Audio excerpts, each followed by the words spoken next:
صلی اللہ علی محمد صلی اللہ علیہ بسم اللہ الرحمن الرحیم نحمده ونصلی علی رسوله الکریم اما بعد فاعوذ باللہ من الشیطان الرجیم بسم اللہ الرحمن الرحیم۔ فیضان فارس علوم سبق نمبر 16، موضوع ہے نور و بشر۔ اللہ تبارک و تعالی جل مجدہ الکریم عز و جل و جل جلالہ عما نوالہ نے سب سے پہلے کس چیز کو پیدا فرمایا؟ اللہ رب العزت جل مجدہ الکریم عز و جل جلالہ نے سب سے پہلے حضور اکرم صلی اللہ تعالیٰ علیہ وآلہ وسلم کے نور کو تخلیق فرمایا۔ یہ مضمون کس حدیث پاک میں موجود ہے؟ امام مالک رضی اللہ تعالیٰ عنہ کے شاگرد اور امام احمد بن حنبل رضی اللہ تعالیٰ عنہ کے استاذ اور امام بخاری علیہ رحمہ اور امام مسلم علیہ رحمہ کے استاذ الاستاذ حافظ الحدیث عبدالرزاق ابو بکر بن حمام نے اپنی مصنف میں روایت بیان کی ہے کہ عبدالرزاق عن مامن عن ابن المنقدر عن جابر قال سألت رسول اللہ صلی اللہ تعالیٰ علیہ وسلم عن اول شيء خلقه اللہ تعالیٰ فقال هو نور نبیک یا جابر خلقہ۔ حضرت جابر رضی اللہ تعالیٰ عنہ سے روایت ہے، فرماتے ہیں میں نے رسول اللہ صلی اللہ تعالیٰ علیہ وسلم سے پوچھا کہ اللہ تعالیٰ نے سب سے پہلے کس چیز کو پیدا فرمایا؟ آپ نے فرمایا اے جابر، اللہ تعالیٰ نے سب سے پہلے تیرے نبی کے نور کو پیدا فرمایا۔ اللہ اکبر۔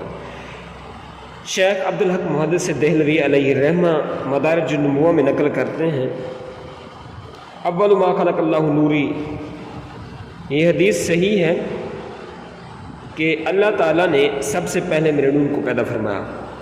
امام اہل سنت مجدد دین و ملت امام احمد رضا خان رحمۃ اللہ تعالیٰ علیہ حدیث جابر رضی اللہ تعالیٰ عنہ مصنف عبدالرزاق کے حوالے سے نقل کرتے ہیں، اور اس حدیث کو نقل کرنے کے بعد فرماتے ہیں یہ حدیث نمبر 1 امام بیہقی علیہ رحمہ نے دلائل النبوہ میں ذکر کی، اور اسی طرح روایت کی ہے اجلہ ائمہ دین مصر۔ نمبر 2 امام قسطلانی علیہ رحمہ نے مواہب اللدنیہ میں، اور نمبر 3 امام ابن حجر مکی افضل القراء، اور نمبر 4 علامہ فاسی مطالع المسرات میں، اور نمبر 5 علامہ زرقانی علیہ رحمہ شرح مواہب میں، اور نمبر 6 علامہ دیار بکری علیہ رحمہ علامہ دیار بکری خمیس میں، اور نمبر 7 شیخ محقق دہلوی مدارج وغیرہ میں اس حدیث سے استناد اور اس پر تعویل اور اعتماد فرماتے ہیں۔ بالجملہ اس روایت کو تلقی امت بالقبول کا منصب جلیل حاصل ہے، یعنی تلقی امت بالقبول کا مطلب یہ ہے کہ امت نے اس کو قبول کیا ہے، امت کے کافی سارے لوگوں نے اس کو جو ہے لیا ہے، بلا شبہ حدیث حسن صالح مقبول معتمد ہے۔ تلقی علماء بالقبول وہ شے عظیم ہے جس کے بعد ملاحظہ سند کی حاجت نہیں رہتی، بلکہ سند ضعیف بھی ہو تو حرج نہیں کرتی، یعنی علماء اس قدر اس حدیث کو لیں کہ اس کا سند لینے کی بھی پھر یہ ہے کہ ضرورت نہیں رہتی، اتنا وہ مقبول ہو جاتی ہے علماء کے نزدیک۔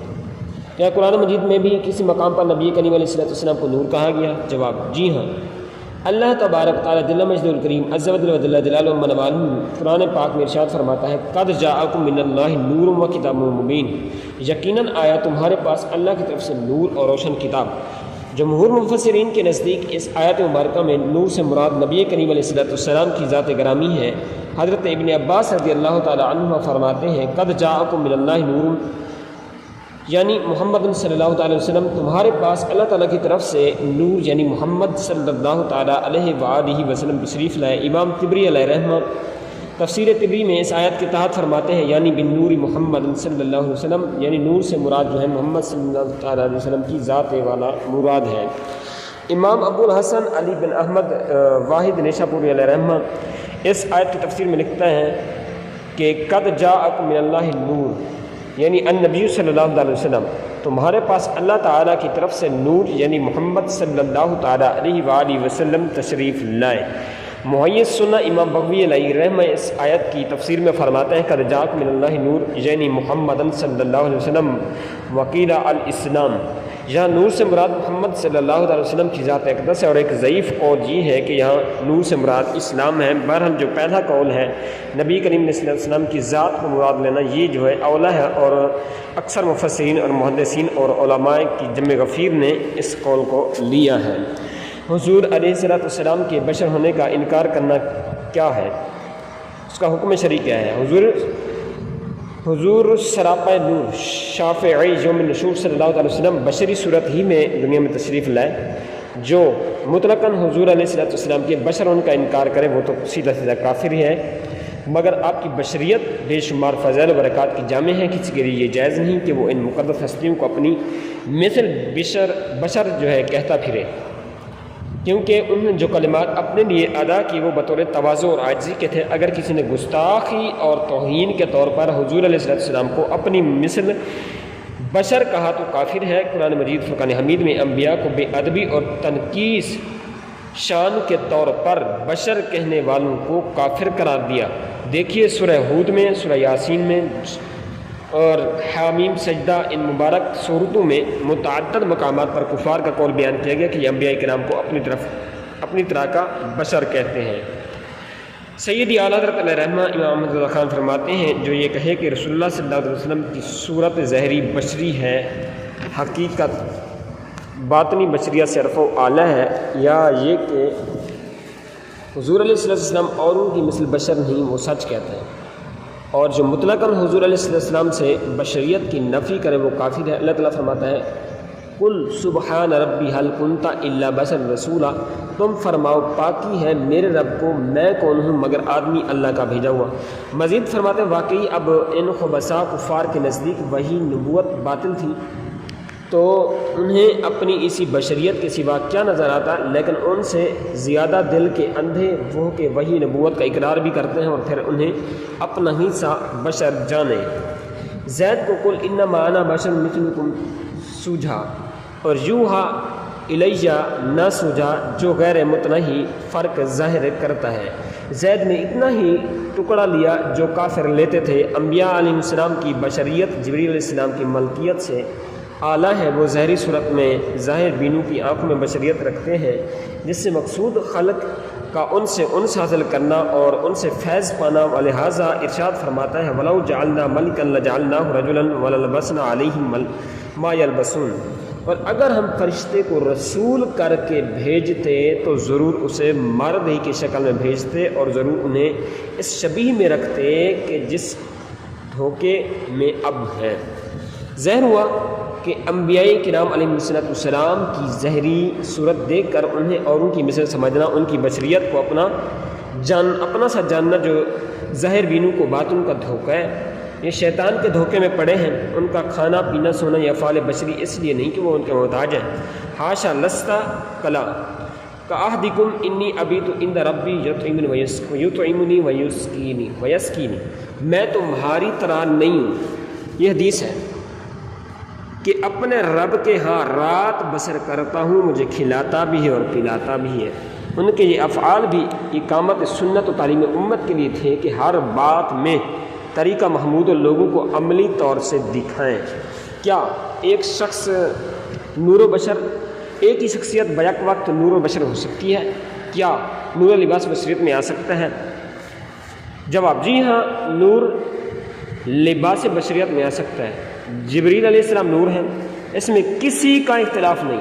یہ بات قرآن و حدیث سے ثابت ہے کہ آپ علیہ السلام کئی بار لباس بشریت میں تشریف لائے، بلکہ قرآن مجید میں آپ کا بشر کا اطلاق کیا گیا آپ پر۔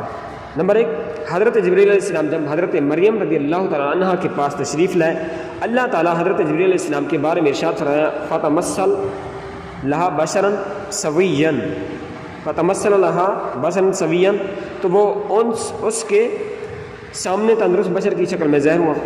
نمبر 2 حضرت جبریل علیہ السلام بارگاہ رسالت صلی اللہ علیہ وسلم میں حضرت دحیہ کلبی رضی اللہ عنہ کی شکل میں آیا کرتے تھے۔ نمبر 3 حضرت عمر فاروق اعظم رضی اللہ عنہ فرماتے ہیں ایک دن نبی اکرم صلی اللہ تعالیٰ علیہ وآلہ وسلم کی بارگاہ میں بیٹھے تھے، اصطلع علینا رجل شدید بیاض الشباب بیاض الثیاب شدید السواد الشعر لا یری علیہ اثر السفر ولا یعرف منا احد۔ اچانک ایک شخص سفید لباس میں ملبوس کالے سیاہ بالوں والا آیا، اس پر سفر کے اثرات بھی نہیں تھے اور ہم میں سے کوئی پہچانتا بھی نہیں تھا۔ وہ سرکار صلی اللہ تعالیٰ علیہ وآلہ وسلم کی بارگاہ میں دو زانو ہو کر بیٹھ گیا، سوالات کیے، اس کے بعد چلا گیا۔ تو یہ حدیث جبریلی ہے۔ حضور علیہ السلام نے ارشاد فرمایا جانتے ہو یہ سائل کون تھا؟ عرض کی اللہ اور اس کا رسول بہتر جانتے ہیں۔ ارشاد فرمایا فإنہ جبریل وتاکم یعلمکم دینکم، وہ جبریل علیہ السلام تھے، تمہیں تمہارا دین سکھانے آئے تھے۔ جب جبریل علیہ السلام کے لباس بشریت میں آنے اور قرآن مجید فرقان حمید میں آپ پر بشر کا اطلاق ہونے سے آپ کی نورانیت میں کوئی فرق نہیں آیا، تو حضور نور مجسم صلی اللہ علیہ وسلم کے لباس بشریت میں آنے اور قرآن مجید میں آپ پر بشر کہنے سے آپ کی نورانیت میں کیسے فرق آ سکتا ہے؟ یہ امام بخاری علیہ رحمہ نے اس حدیث کو غالباً کتاب الوحی کے اندر نقل کیا ہے یا کتاب العلم کے اندر۔ بہرحال یہ حدیث لازمی طور پر امام بخاری علیہ رحمہ نے نقل فرمائی ہے، دیگر محدثین نے بھی اس حدیث کو لیا ہے۔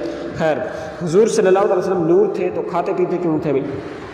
اصول یہ ہے کہ جو چیز جس لباس میں ہوتی ہے اس کے لوازم بھی اس کے ساتھ ہوتے ہیں۔ یہ اصول بھی قرآن مجید سے ماخوذ ہے، یعنی لیا گیا ہے۔ جب حضرت موسیٰ علیہ السلام نے جادوگروں کے سانپوں کے سامنے اپنا عصا پھینکا، وہ اسدے کی شکل اختیار کر گیا اور سانپوں کو کھا گیا، پھر جب پکڑا تو وہ دوبارہ عصا بن گیا۔ قرآن مجید میں وَأَوْحَيْنَا إِلَىٰ مُوسَىٰ أَنْ أَلْقِ عَصَاكَ فَإِذَا هِيَ تَلْقَفُ مَا يَأْفِكُونَ، اور ہم نے موسیٰ کو وہی فرمائی کہ اپنا عصا ڈال، تو ناگاہ ان کی بناوٹوں کو نگلنے لگا۔ دیکھیں عصا جو ہے لاٹھی کا کام کھانا تو نہیں ہے اور نہ ہی پینا ہے، مگر جب وہ اسد کے لباس میں ہے تو سانپوں کو کھاتا ہے۔ معلوم ہوا کہ جو چیز جس لباس میں ہوتی ہے اس کے لوازم بھی اس کے ساتھ ہوتے ہیں۔ کھانا پینا بشریت کے لوازم میں سے ہے، نور کھاتا پیتا نہیں ہے، مگر جب نور لباس بشریت میں آتا ہے تو بشریت کے لوازم بھی ساتھ ہوتے ہیں، بھوک بھی لگتی ہے، پیاس بھی لگتی ہے۔ ہاں جب نورانیت کا غلبہ ہوتا ہے تو یوم وصال کے روزے رکھتے ہیں، یعنی بغیر افطار کے لگاتار روزے رکھتے ہیں۔ صحابہ کرام رضوان اجازت مانگتے ہیں تو ان کے ارشاد بھی ہوتا ہے ایک مثلی، تم میں میری مثل کون ہے؟ اللہ رب العزت ہم جل مجدہ الکریم عز و جل و جل جلالہ و نوالہ ہمیں اسلامی تعلیمات کے مطابق زندگی گزارنے کی توفیق رفیق نصیب فرمائے، آمین جاہ نبی کریم الامین صلی اللہ علیہ وآلہ وسلم۔ صلی اللہ علی محمد صلی اللہ علیہ وسلم۔